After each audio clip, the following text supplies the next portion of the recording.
Assalamualaikum warahmatullahi wabarakatuh. Ketemu lagi dengan saya Dr. Bram Irvanda dari Irvanda Capital. Kali ini kita akan bahas lagi buku The Snowball Warren Buffett, yaitu buku biografi yang diprakarsai, disetujui dan didukung secara penuh oleh Warren Buffett sendiri. Jadi seperti kita tahu, buku Warren Buffett di luar sana sangat banyak tentang kehidupan Warren Buffett, dan buku ini adalah satu-satunya yang diprakarsai dan didukung oleh Warren Buffett sendiri. Nah, kita sekarang ke bab 20, yaitu Graham Newman, part kedua. Jadi kemarin sudah kita jelaskan yang part pertama. Nah, sekarang di part kedua itu bercerita tentang kegigihan Warren Buffett dari menghubungi Benjamin Graham terus-menerus untuk minta agar Warren Buffett ini diterima bekerja di Graham Newman. Jadi selama 2 tahun itu Warren Buffett ngasih saham-saham, ngasih pilihan saham ke Graham, terus ngasih ke Pak Newman-nya di pilihan saham-saham yang bagus yang bisa dibeli oleh perusahaan Graham Newman. Nah, setelah 2 tahun itu akhirnya Benjamin Graham dan Newman itu akhirnya luluh hatinya. Terus Warren Buffett diterima sebagai karyawan di Graham Newman. Nah, waktu perjuangan itu Warren Buffett itu sering datang ke kantor Graham Newman. Dan ketika ditanya oleh penulisnya apakah murid Benjamin Graham lain ada yang datang ke kantor Graham Newman, Warren Buffett menjawab tentu saja tidak.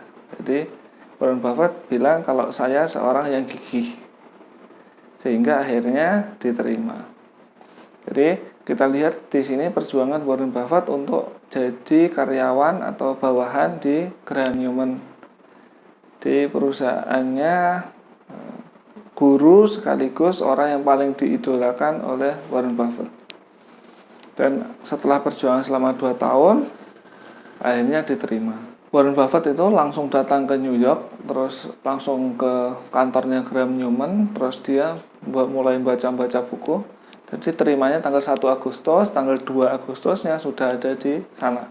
Padahal mulai bekerjanya itu 1 September. Jadi 1 bulan sebelum mulai bekerja itu Warren Buffett sudah datang di New York, sudah masuk ke kantor, sudah bekerja. Dan terus saja di awal ini tidak dibayar. Tapi saking semangatnya Warren Buffett sampai dia melakukan seperti itu.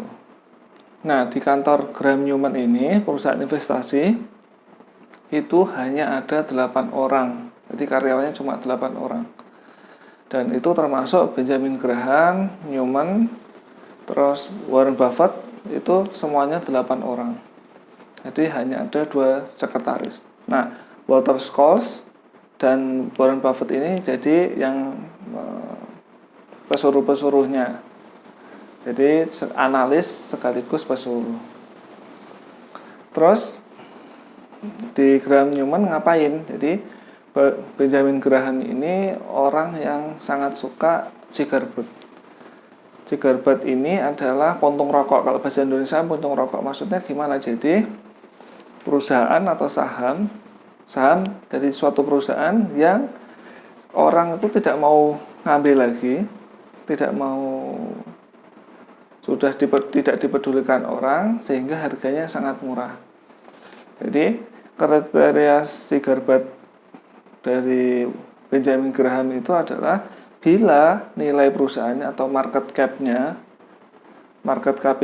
kapitalisasinya itu di bawah dari modal kerja. Jadi modal kerja itu aset lancar dikurangi liabilitas lancar. Jadi saham-saham ini murah sekali. Nah, cigarette ini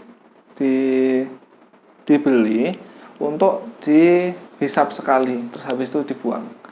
Nah, modelnya seperti itu, tapi ketika Graham Newman membeli saham-saham cigarette ini, yang dilakukan adalah dia menunggu perusahaan ini dilikuidasi.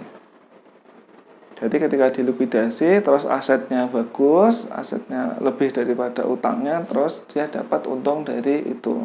Kenapa kok seperti itu? Jadi Benjamin Graham ini sangat trauma dengan masa lalunya. Jadi saat dulu Benjamin Graham itu bikin Benjamin Graham account.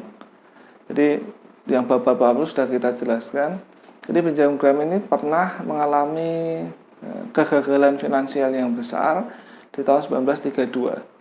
1929 sampai 1932 yang membuat dia itu sangat trauma. Jadi ketika keadaan sudah membaik pun di tahun 1950-an itu Amerika sedang tumbuh-tumbuhnya, tumbuh sangat besar sekali. Maka Benjamin Graham masih menggunakan cara mindset atau cara-cara yang sesuai dengan kondisi 1932. Jadi Benjamin Graham selalu berpikir berapa nilai aset saat dilikuidasi dari suatu saham. Jadi perusahaan itu nilai aset saat dilikuidasi berapa. Nah, kalau kita membeli model seperti Benjamin Graham, maka kita akan sangat aman sekali dari kerugian.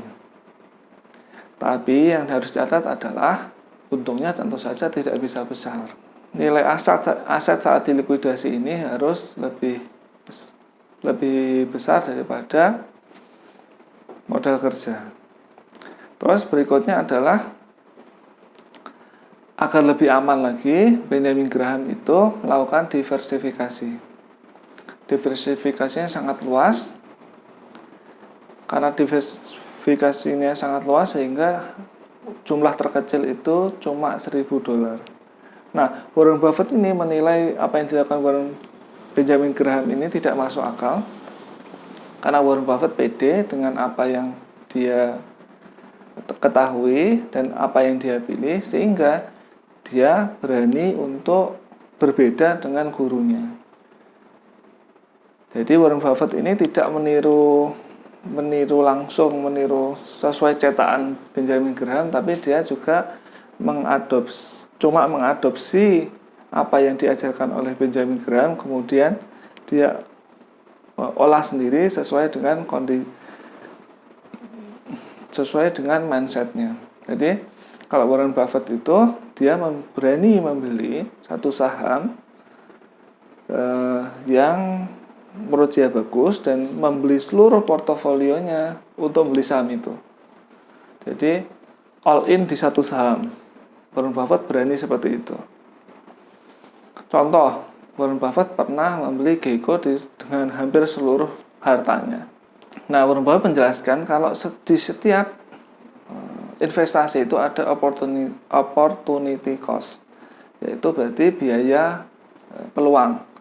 Jadi kalau kita membeli saham A, untungnya 30%, kalau kita membeli saham B, untungnya 50%, berarti ada biaya peluang yang hilang itu 20%. Maka Warren Buffett tidak mau seperti itu. Maka saat itu Warren Buffett sudah menjual saham Geico, kemudian membelikan saham Western Insurance.